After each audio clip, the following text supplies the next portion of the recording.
the National Endowment for the Humanities, bringing you the stories that define us.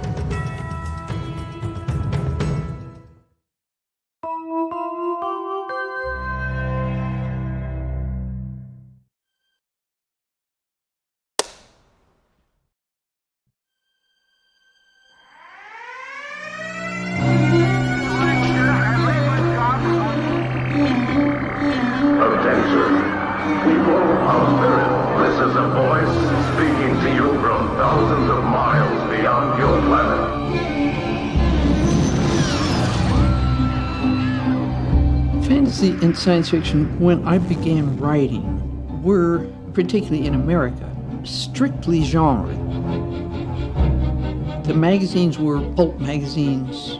It had no respect from the critics.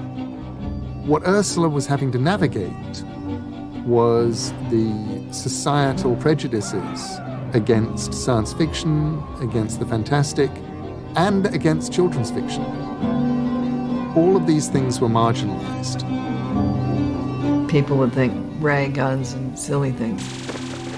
This can't be serious. A genre label can be a very useful tool for a critic who wants to dismiss a writer or not take a writer seriously.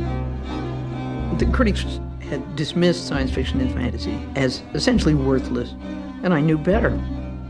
I knew that my work was not second-rate, that it was of literary value. I'd like this not to be resigned, but to be rebellious. I want to see science fiction step over the old walls and head right into the next wall and start to break it down, too. Imaginative fiction trains people to be aware that there are other ways to do things and other ways to be, that there is not just one civilization and it is good and it is the way we have to be. I think it trains the imagination.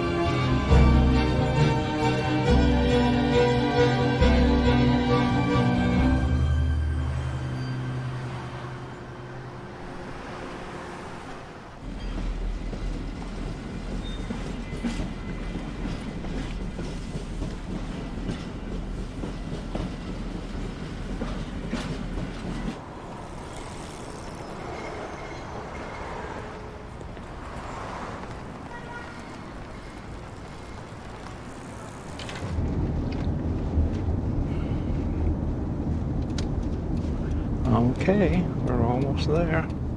See?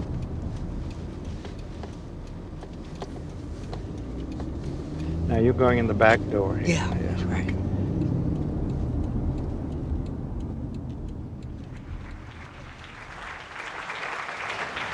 Thank you, Powells. Dear Powells. It's so nice always to come back here. There are an awful lot of books about writing here. And they tend to be very full of rules. Do this, don't do that. I don't talk about rules because I have come to believe that every story must make its own rules and obey them. Ursula, she was going to be a writer. I mean, that's what she needed to do. That was what life was for her. We started at Radcliffe in the fall of 1947. Ursula had a kind of earthy manner of speech, which was very refreshing and not so common in that environment. She could also be a little frightening because there was this very sharp, keen mind and very strong feelings about what she cared about. People always say, when did you decide you wanted to be a writer? And I never wanted to be a writer. I just wrote. It's what I did. It's the way my being was. She didn't see herself as a science fiction writer. She wanted to write imaginatively about what interested her. She worked on the literary magazine for a little while at Radcliffe, but they wouldn't publish any of her stuff. The important writers of the moment were very macho, very masculine. I think everyone was still under the influence of Hemingway. It was all realism, it was all male. And she went looking for a space that she could make her own.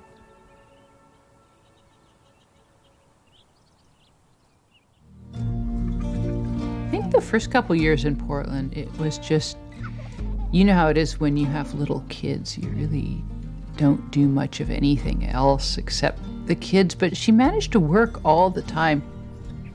My mother was very disciplined about her writing schedule, so she would help us get out of the house in the morning, then write in the morning, then do housework in the afternoon.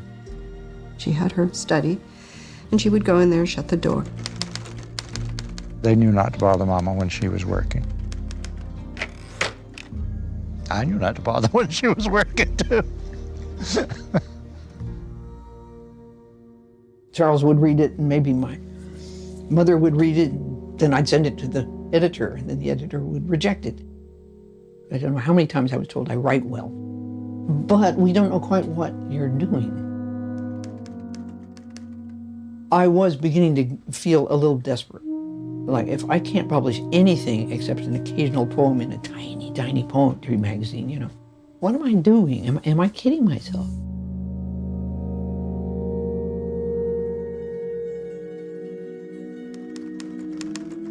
I did keep methodically sending them out. One of them got accepted by a pulp science fiction magazine, and they paid $30. Back then, that was really important to us. We were just getting by. It definitely encouraged me to look more seriously at fantasy and science fiction as a definition of the kind of thing I was writing, which was never really mainstream realism. There was always something a little off-key about it. The more they sold, the more she wrote. She was kind of experimenting with interplanetary travel and world building. She turned out to be an excellent world builder. My editor, Don Walheim, at Ace Books, was also the first person to publish Ursula's science fiction. Around 1965 or 66, I had come into the office at Ace Books, and Don said, "Oh, we're publishing a new writer. I think she's really very good." And he handed me Rocannon's World, which was her first novel. Ursula's early work, it's fertile in detail. They are written by a young person with a young person's vivacity. And let's give this a go, and let's have some flying cats with big teeth. I confess I was not blown away by them, but I did think, you know, something is going on here. These early novels, they're still written from the perspective of kind of heroic men. That was what science fiction was like at the time, and Le Guin wasn't really stepping outside that quite yet. Even though they do have that flavor of kind of just action-adventure in space, you can already see her developing a lot of the themes that she becomes known for later on, where she has these truly alien characters, futures and alternate worlds. It's really well-realized stuff, and it's better than a lot of writers' best. But she was on quite a steep, near-vertical trajectory artistically.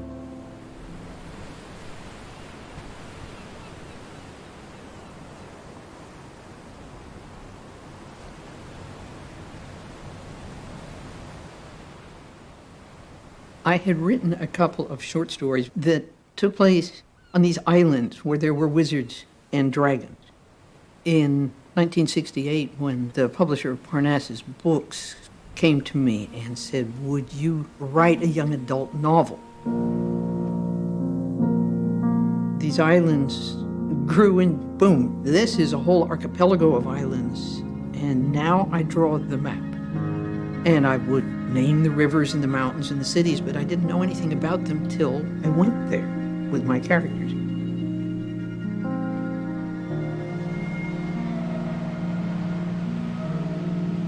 As a boy, our hero was called Sparrowhawk, because the wild hawks would come when he called them. But his true secret name is Ged. Ged sails to Roke Island, the Isle of the Wise, hidden in the heart of the archipelago. From all over Earthsea, young men come to Roke to learn the art of magic, the craft of wizardry. This was not, at that time, a well-known concept, idea of a wizard school. I don't think Harry Potter could have existed without Earthsea having existed. That was the original, the finest, and the best. In winter, he was sent across Roke Island to the farthest northmost cape, where stands the Isolate Tower. There, by himself, lived the Master Namer. Curum Carmeruk sat on a high seat, writing down lists of names that must be learned before the ink faded at midnight, leaving the parchment blank again. He might say, he who would be sea master must know the true name of every drop of water in the sea.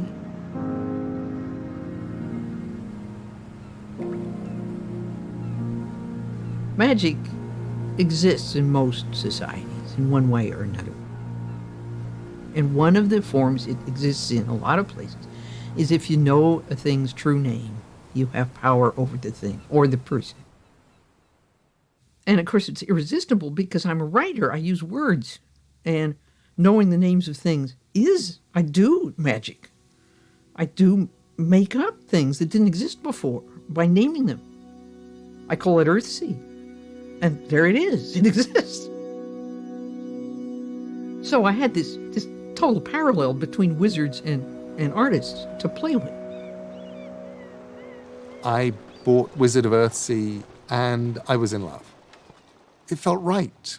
The idea that naming things was magic. I love how in Earthsea, the strongest magic is made of the same thing that the books are made of. It's words. If you are a proficiently gifted wizard, you can become a different kind of being. You can become a hawk or a fish. But be careful, if you stay there too long, you can't come back. In A Wizard of Earthsea, Guin has to find out who he is. He's a kid with a tremendous gift, and he knows it. He knows he has a power that most people don't have. When you're young, you're kind of, nothing can kill you, nothing can really hurt you. You're going to get away with it, you know. He really thinks that way until he gets nearly killed by his own folly. It's an internal evil. It's Ged's own worst self that becomes the evil presence in his life.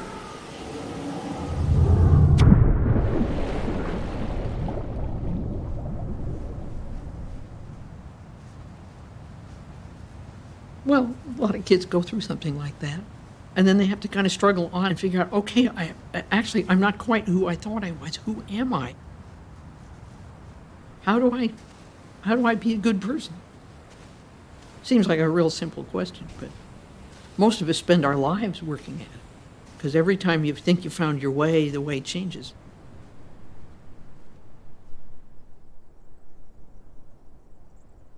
I start pretty much with place. And then the people grow up in the place.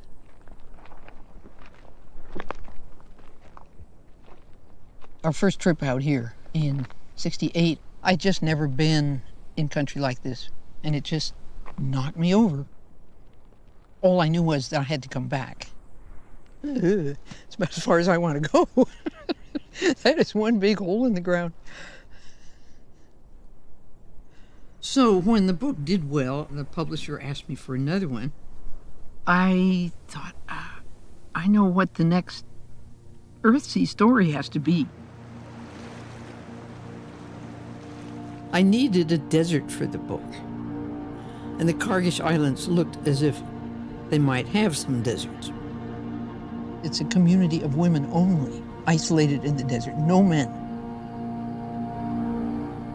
The Kargish people don't believe in magic.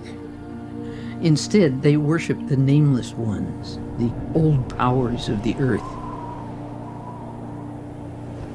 Our main character is a young girl who was taken from her family as a baby to serve the powers of the tombs. She doesn't remember the name her mother gave her, Tenar. One of the places she alone can go is called the Undertomb, and it leads to the labyrinth. In the first book, darkness often implies evil. In the second book, darkness is an equal power with light. And the girl, Tanar, is the priestess of that great power.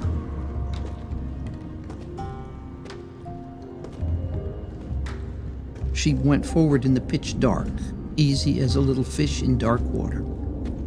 Down the slanting passage, a faint gray bloomed, the echo of a distant light. She halted, then very slowly took the last step and looked and saw what she had never seen. The great vaulted cavern beneath the tombstones. The light burned at the end of a staff of wood, smokeless, unconsumed. She saw the face beside the light, the dark face, the face of a man.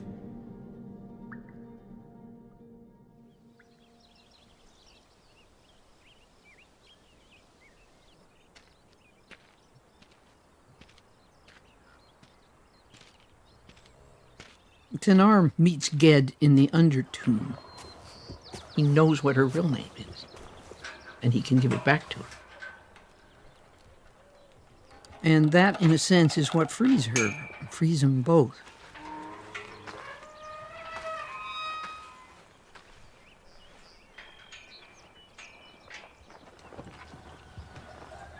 That's a very good, polite horse. That's a sweetie, yes it is.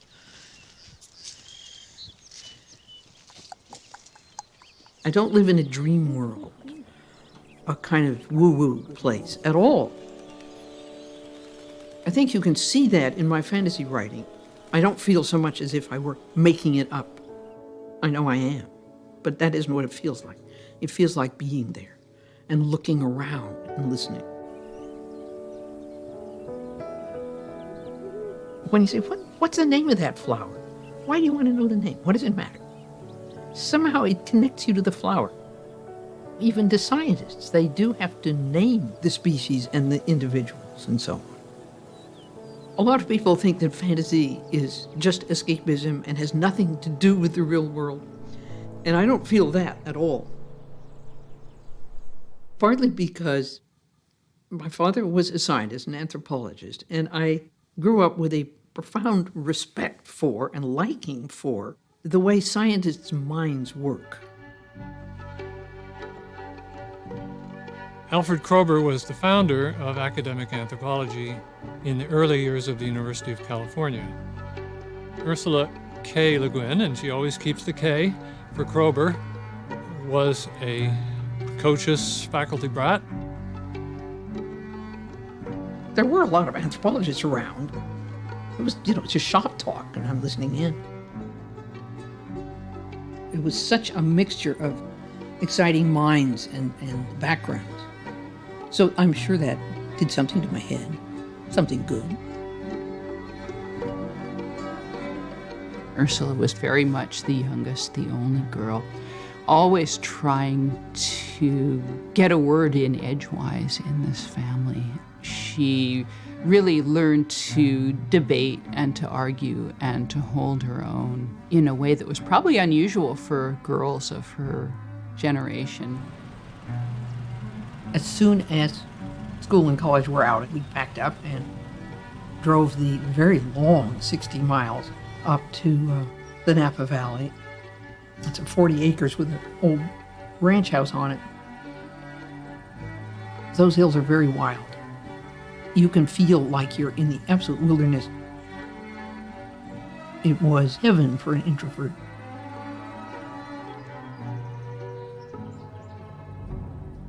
My father would tell us Indian stories, translating in his head sometimes from the language that he'd learned them in. And of course, what my father spent years of his life doing was going around California, on foot, by horse, talking to survivors of destroyed peoples or almost destroyed peoples, trying to save what was left of their culture from the white tide. Just taking down what they would and could tell him, just writing it down. It probably was the darkest chapter for all of Indian country. And I think anthropologists were on the forefront of what they saw was saving natives. It was plausible to think we had better record these cultures in these languages because in a generation they wouldn't be there. Kroeber will always be identified with the best-known survivor of the decimated populations of native California, a man who came to be known as Ishi. April 14, 1914, Ishi.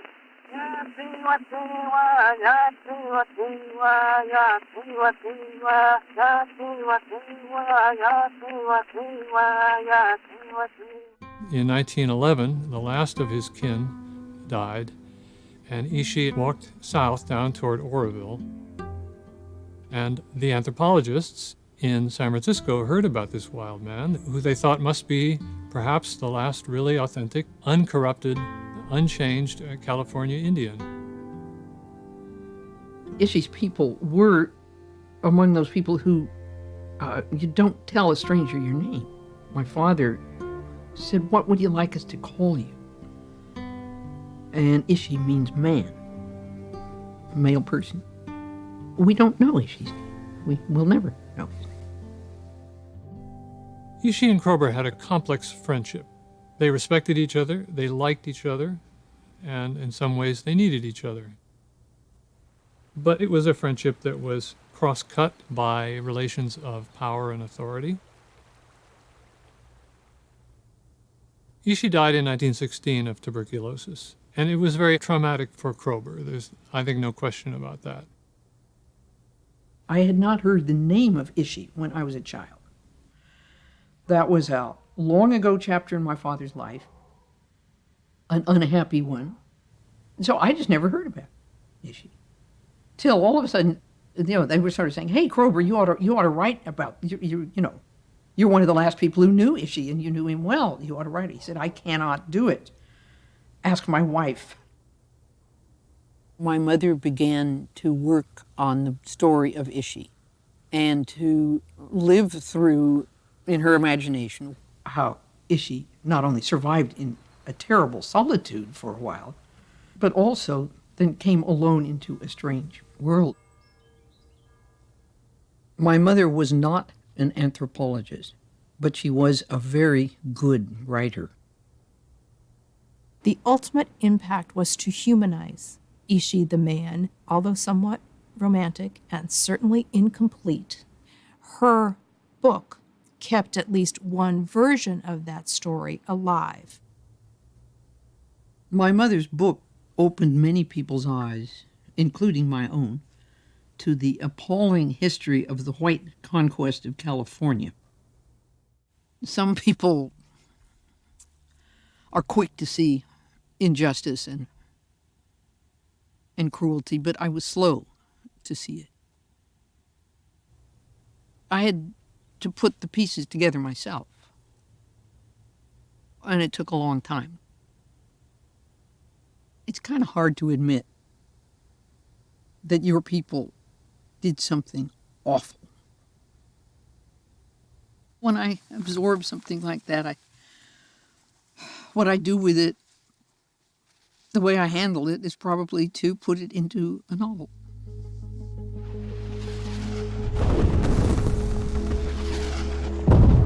There were a lot of violent struggles about power and domination going on in the world, and so also in my novels. But I was more interested in exploring alternatives to violence and exploitation. And this is the basic purpose of the Ecumen, a peaceful consortium of worlds. The Ecumen was a device that let me send intelligent people all over the universe to find out interesting things. This pan-galactic association of worlds is one of Ursula's great inventions. One of science fiction's great inventions as well, I think.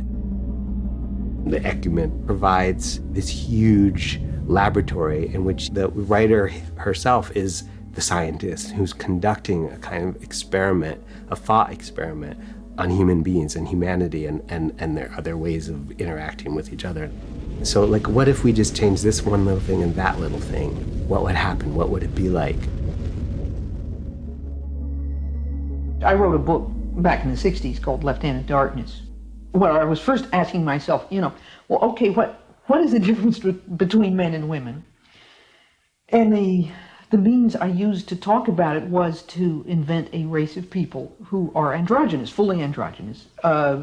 You only become sexually active once a month, and you may become active as a man or as a woman. You don't know which.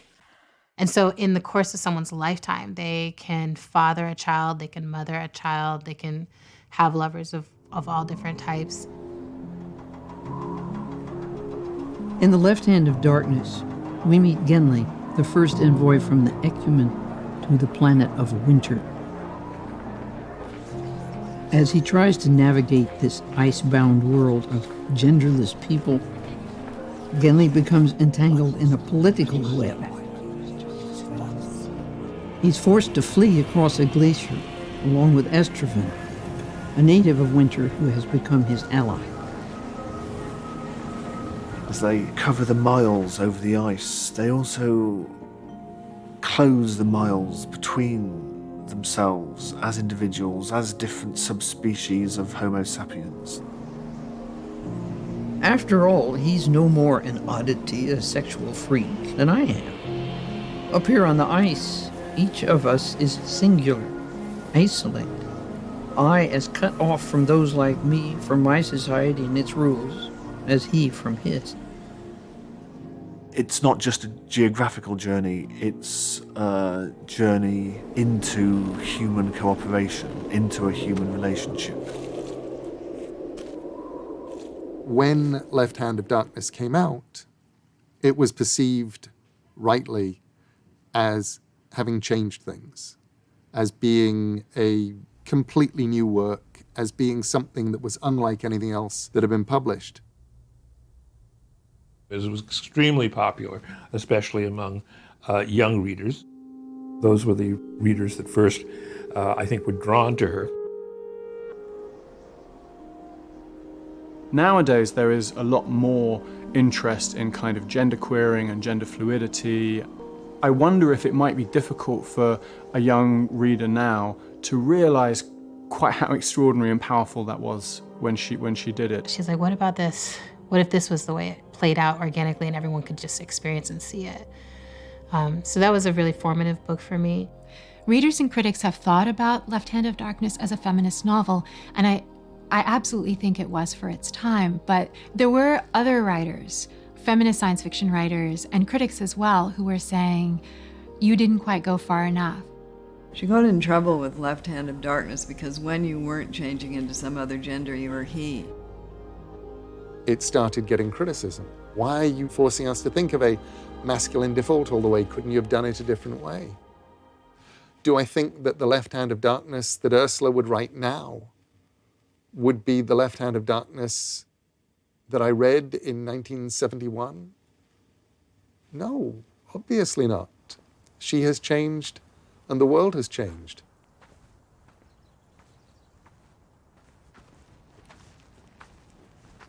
At first, I felt a little bit defensive, but as I thought about it, I began to see my critics were right. I was coming up against how I could write about gender equality. Just because you've written a book about something doesn't mean you're done thinking about it. There's always room to keep expanding your ideas, keep learning. My job is not to arrive at a final answer and just deliver it. I see my job as holding doors open or opening windows, but who comes in and out the doors, what you see out the window, how do I know?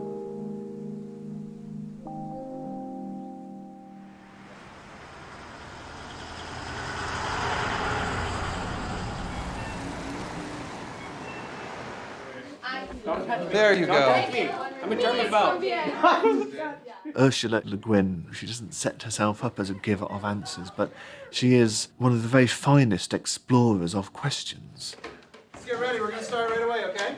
There's a story by Ursula called The Ones Who Walk Away from Omelas, which begins as a thought experiment. She tells you that she is going to describe an imaginary place, an imaginary city, and also tells you that she's going to work with you and your imagination to make it the most wonderful city you have ever imagined or experienced.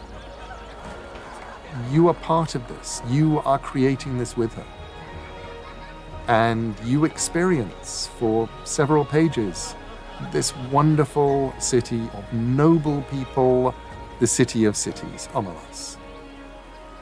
And then she says, and there's one more thing. Somewhere in this city, there is a cellar with a child in it who is being mistreated horribly. And the joy of all of the people depends on this one child being forced to suffer, degraded, abused, and that everybody in the city knows it. The terms are strict and absolute. There may not even be a kind word spoken to the child. The instant the child is let out, the city is gone. They're not naive, they're not stupid, right? The joy is real. The city is righteous, but it also relies on the suffering, right? And so that's So basically, their happiness comes from somebody else's misery. Yes. And it's just one person, just one child. Right. An entire city. Like, they don't even need government, they don't need religious institutions, they don't really need laws, they don't need weapons, they don't need war.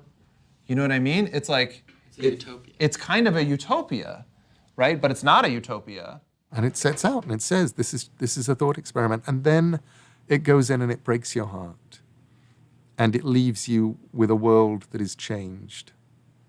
It leaves you shaken if you read it right. It made me feel really upset that this child was being so mistreated because he was, or she was, the price of happiness for the entire town. This moral dilemma was really compelling to me because it was impossible to pick out like what the right course of action would be. Like, there was nothing that would be completely morally right. This child is seen. And some of them go back to their lives.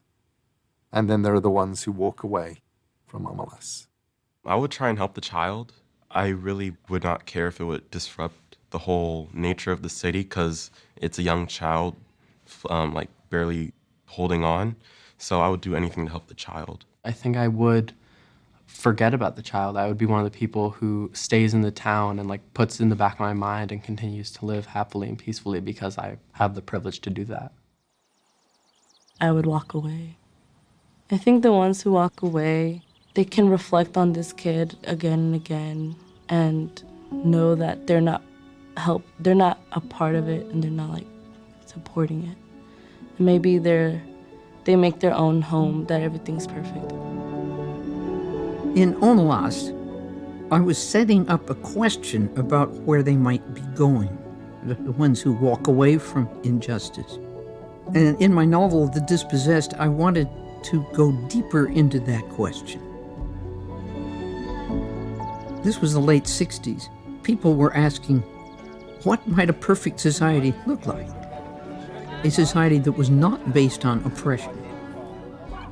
And thinking about that question brought me to nonviolent anarchism.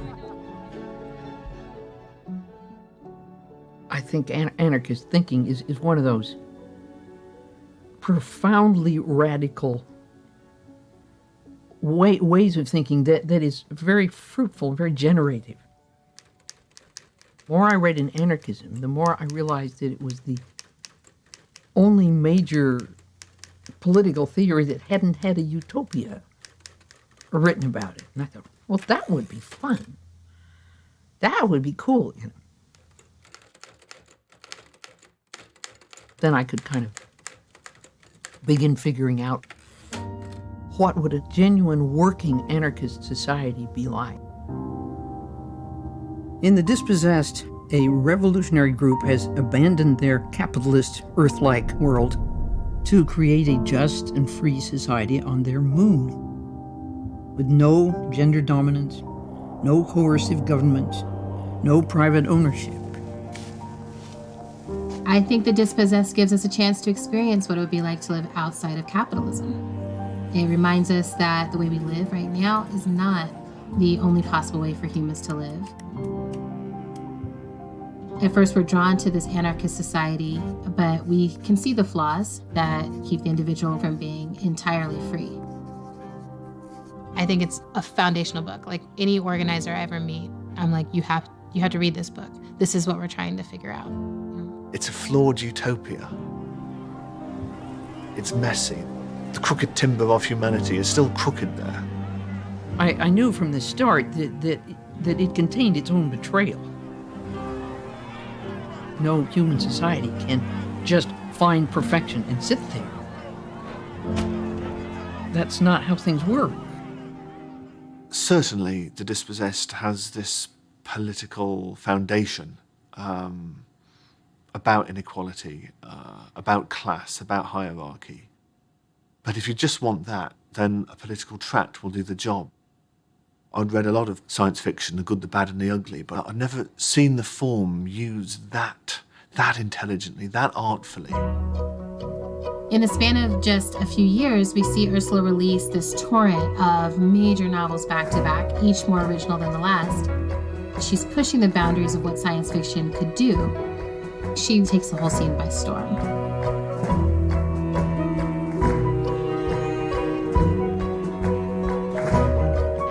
I won both prizes in science fiction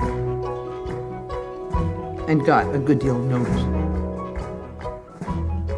I was up on a whole other level at that point, which was very nice because I was by then well in my 30s and kind of like, it's time I was getting somewhere. And as it happened, I was hitting my stride at a very interesting moment for science fiction. Science fiction has always been a very strange ragtag area of literature, with tension between what gets called hard science fiction, which is nuts and bolts, and soft science fiction, and in which the fiction part is the most important part.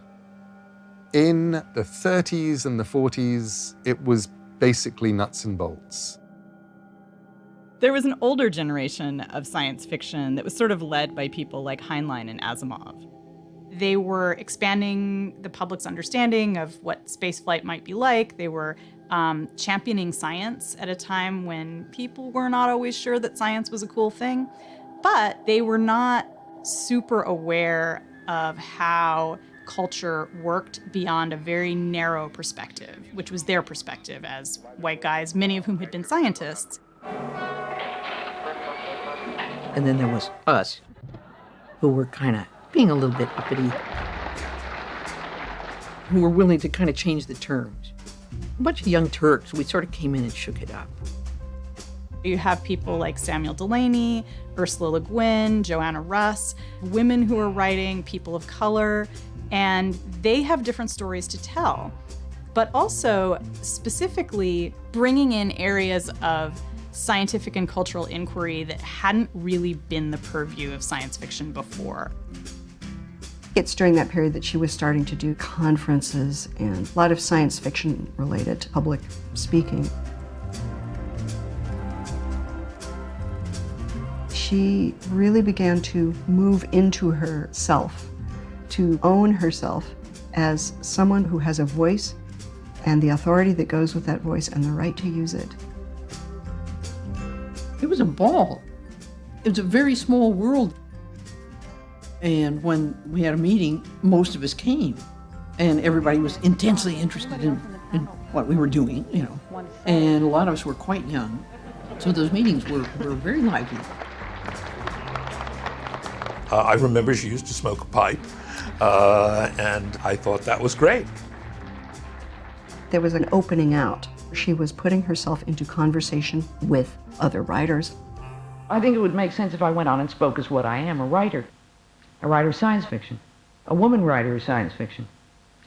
You know, I am a very rare creature. My species was at first believed to be mythological, like the tribble and the unicorn. I've been a bit of a lone wolf And it was kind of nice to find that there was a real community of both readers and writers in science fiction. And that you hear from your readers, which so many writers don't ever hear from their readers. So that was all kind of a discovery. In The Tombs of Arwen, you've got a female central character, and yet she certainly doesn't emerge as a liberated woman. No, the Earthsea books as feminist literature are a total, complete bust from my own archetypes and from my own cultural upbringing. I couldn't go down deep and come up with a woman wizard. Maybe I'll learn to eventually, but when I wrote those, I couldn't do it. I wish I could have. When I started writing, which was in the 1940s, and when I started publishing, which was in the 1960s, the sort of basic assumption about fiction was that men were at the center of it. In fantasy and science fiction, the heroes were all male. There really were no female heroes. There were female characters, but they were secondary characters. They were marginal. Sometimes there were whole books with no women in them. And that is true of the first trilogy of Earthsea.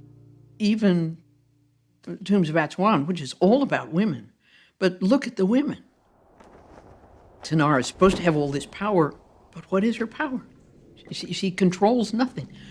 The world is actually being run by men, as it usually was. So you have this really pretty masculine, pretty male-dominated world in the Earthsea trilogy. Just about everything in it, including the dragons, is male. There's a famous bit in the first book where she mentions in passing that there's a saying, as weak as a woman's magic, and I think as wicked as a woman's magic. And this is just sort of thrown in there. What I'd been doing as a writer was being a woman pretending to think like a man. I had to think, now why have I put men at the center of the books almost entirely? And the women are either marginal or in some way essentially dependent on the men. I started to write the fourth book in the series, Tahanu, and it just wouldn't go. I knew that Tanar didn't stay to learn from the great wizard. I knew she'd gone and married a farmer and had kids, but I didn't know why. And it took me 17 years to figure out why Tanar did that and what she was doing, what her way to go was. And during that time, that gap, a lot of things happened in my life, a lot of things happened in the world, naturally.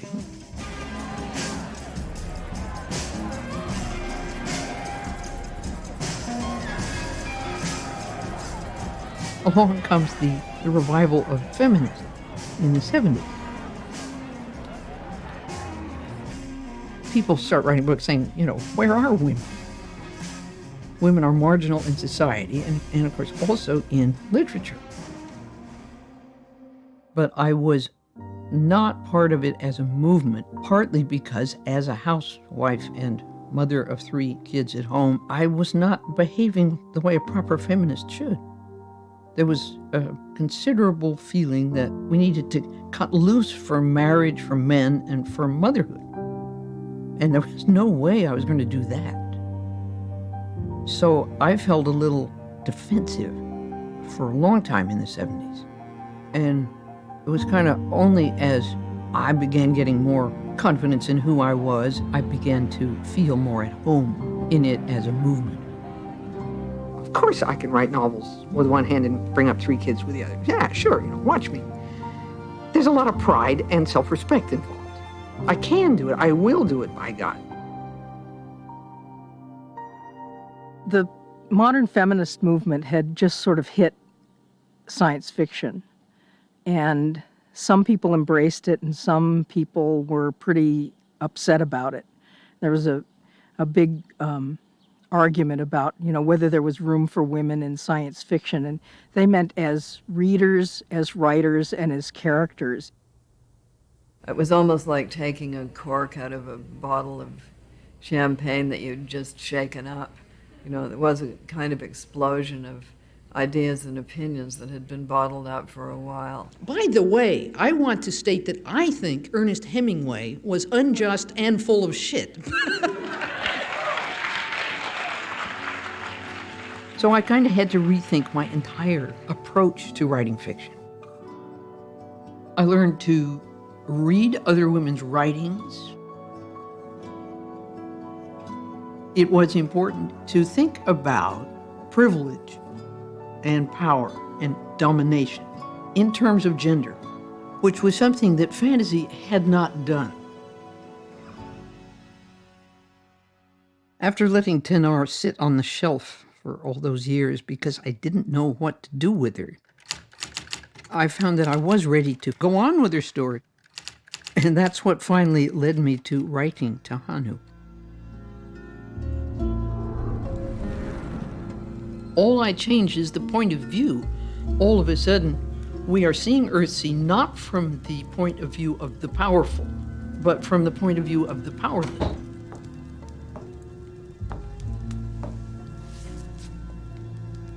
And you read it and you go, okay, everything that she said in the first 3 books is true, but it wasn't the whole picture. Earthsea becomes less magic, becomes a colder, harder, grittier, earthier place. There is child abuse there. It's not really feeling like a fantasy world, and it perhaps mirrors your own process of growth as a human being.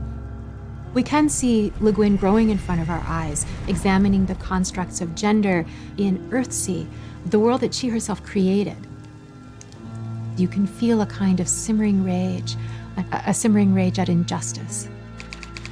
It was a very interesting book to write, not an easy one. The way I handled it upset many of my older readers, particularly men, because they saw it as a feminist statement and they were alarmed. They perceived it as a kind of betrayal because my hero, dead, had lost his power. And a male hero that has lost his power is degraded in some people's eyes. It was a radical revision from within of my whole enterprise in writing. And for a while, I thought it was going to kind of silence me. But I think if I hadn't gone through with it and learned how to write from my own being as a woman, I probably would have stopped writing.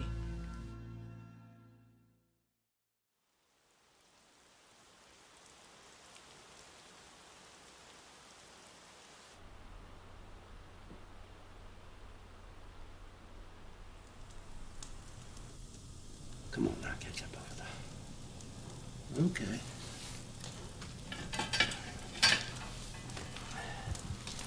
Now, let's see if it works.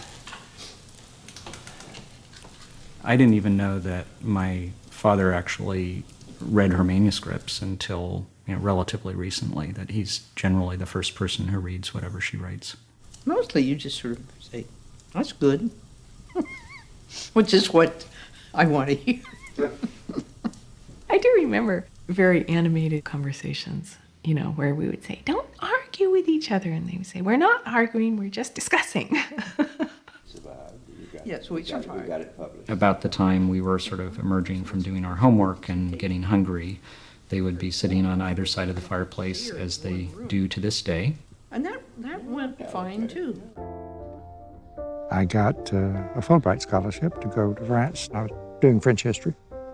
And that's how we met, because she had one too. I think there were like 20 grantees going to France that year, and we were all put in steerage. And at the end of dinner, I said, would anybody like to go to the bar and have an after-dinner drink? And there was this great silence among all these young kids, And this little voice said, yes. I thought she was interesting. She was bright and articulate, and she seemed very sophisticated. She knew what to order, I didn't. I thought he was really good company and really handsome. And not like anybody I'd ever met, partly because he was Southern, I think, and I had known Southerners. So I would say I was in love by the third night out. And then when we came back to Paris and got married, We didn't have to go anywhere for our honeymoon. We were there. Perfect.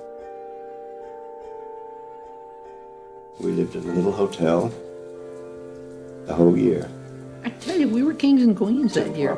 10 months or so we were there. We met at sea. We married in a foreign language.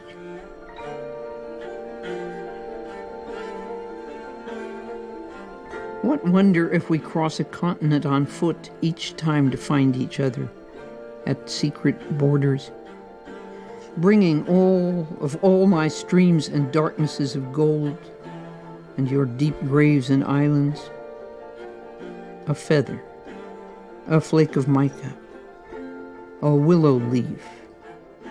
That is our country, ours alone.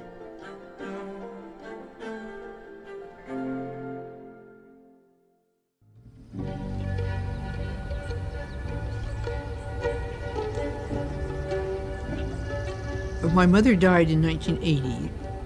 My children were all out of the house by then. It just was time for me to come home somehow.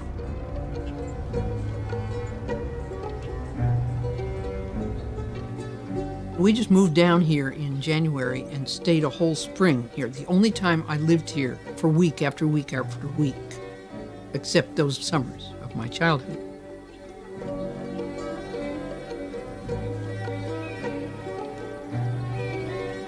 I had to look around for a long time, circle like a turkey vulture,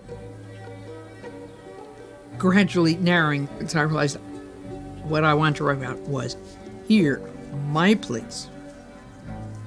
Above all places, this is mine. This is sort of the center. When I'm up here, I think about my father and my mother and us when we were kids.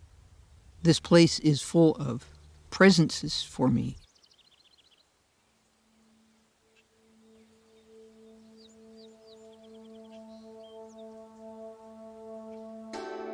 Maybe her magnum opus, although it's not her easiest book, is Always Coming Home, which is a book set in the world of her family's summer house in the Napa Valley.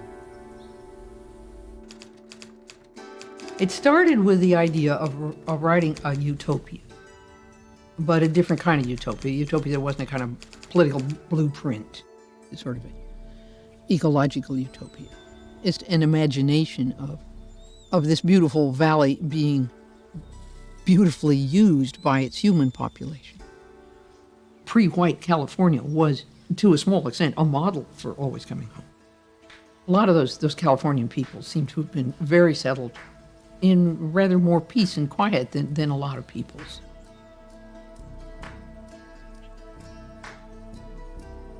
It was entirely a process of imaginative exploration.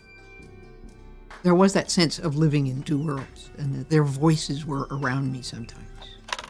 And that the poems would come as if I just write them down, as if I'd been told that.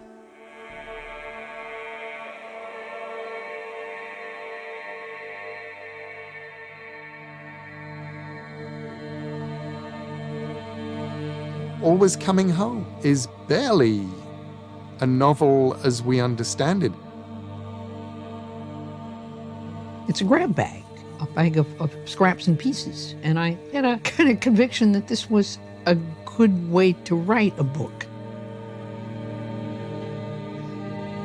One of the incredibly exciting things about Le Guin's fiction is that it's radically experimental. She gives us all these forms, all these different ways of thinking about fiction itself.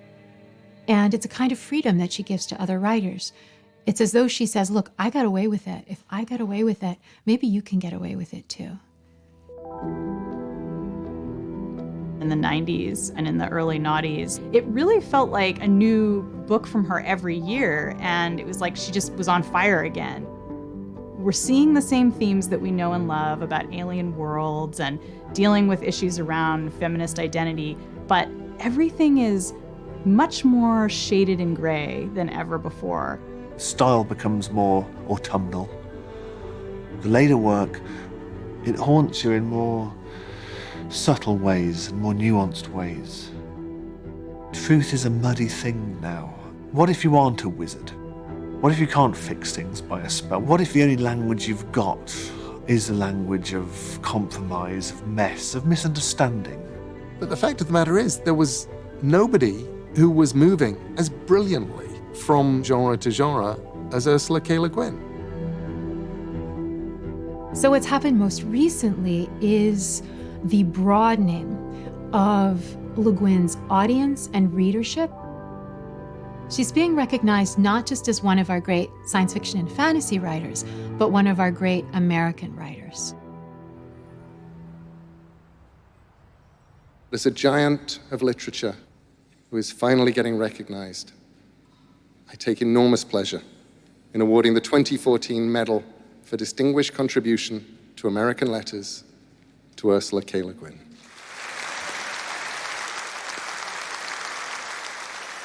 All too often, people who are writers and artists who are marginalized and or radical are basically ignored or mocked or denigrated for a long time and then pass directly from there to being national treasures. Essentially, you go from outsider to full domestication. And one of the things that's so wonderful about Le Guin is that she would not and will not allow that to happen.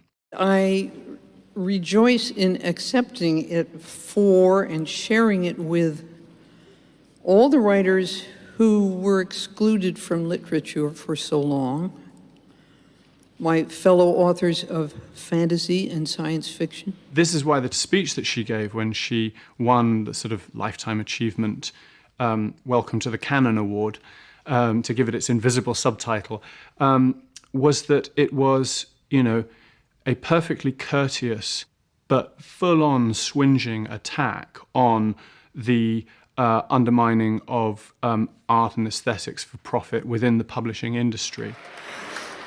Books, they're not just commodities. The profit motive is often in conflict with the aims of art. We live in capitalism. Its power seems inescapable. So did the divine right of kings. I was there giving her the medal for literature, and which was one of the hugest honors of my life. And then going and sitting down and listening as Ursula took apart primarily Amazon.com in front of an audience of booksellers, many of whom were there from Amazon.com, who were also bankrolling the evening. I was so scared before I gave that speech. It was awful. I was not saying what they expected the old lady from Oregon to say. I have had a long career and a good one, in good company. Now here, at the end of it, I really don't want to watch American literature get sold down the river. Well, a writer can certainly choose to simply serve capitalism and put their writing entirely in the service of success and making money. That's a legitimate choice. But it's not a choice that all writers want to make, thank goodness. Because there are more interesting choices to make that are of more general good to more people. That took an immense amount of guts. The same amount of guts that Ursula has shown time and time again.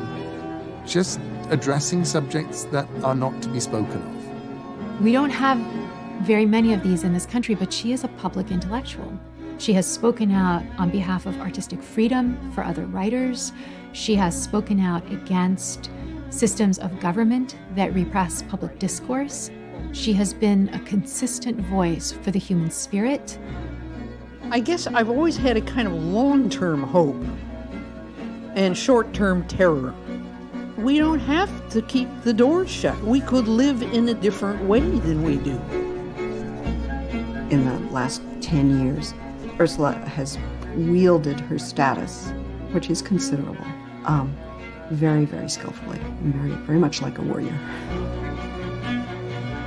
one reaches a certain age where you can just kind of sit back and let them have it.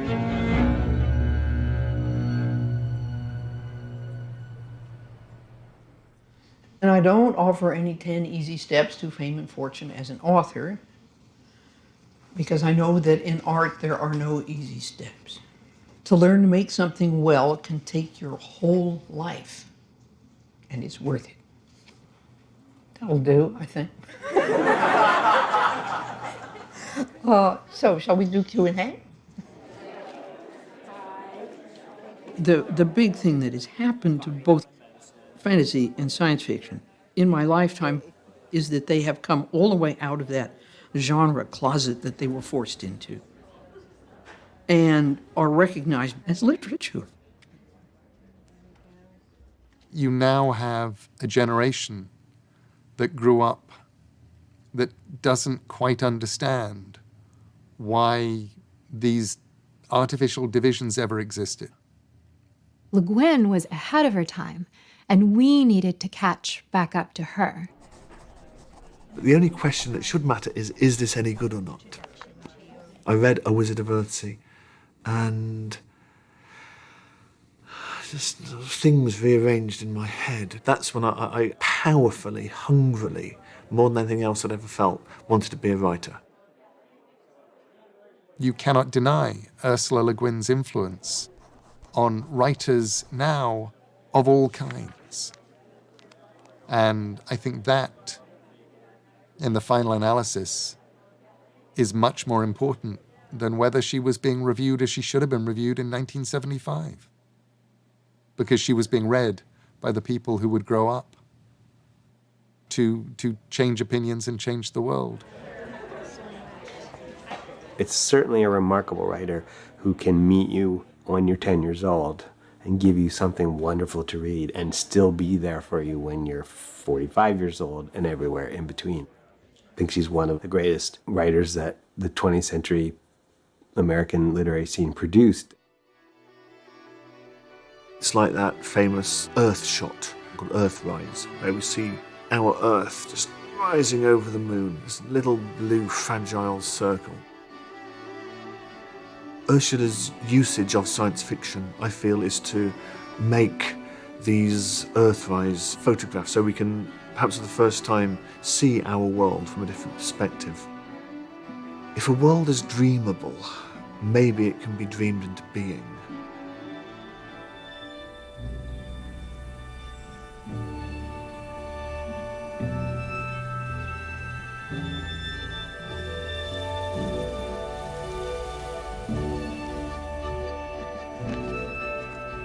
When I take you to the valley, you'll see the blue hills on the left and the blue hills on the right, the rainbow and the vineyards under the rainbow late in the rainy season. And maybe you'll say, there it is, that's it. But I'll say a little farther. We'll go on, I hope, and you'll see the roofs of the little towns and the hillsides yellow with wild oats. And maybe you'll say, let's stop here, this is it. But I'll say a little farther yet. We'll go on, and you'll hear the quail calling on the mountain by the springs of the river. And looking back, you'll see the river running downward through the wild hills, behind, below, and you'll say, isn't that it, the valley? And all I'll be able to say is, drink this water of the spring, rest here a while. We have a long way yet to go, and I can't go without you.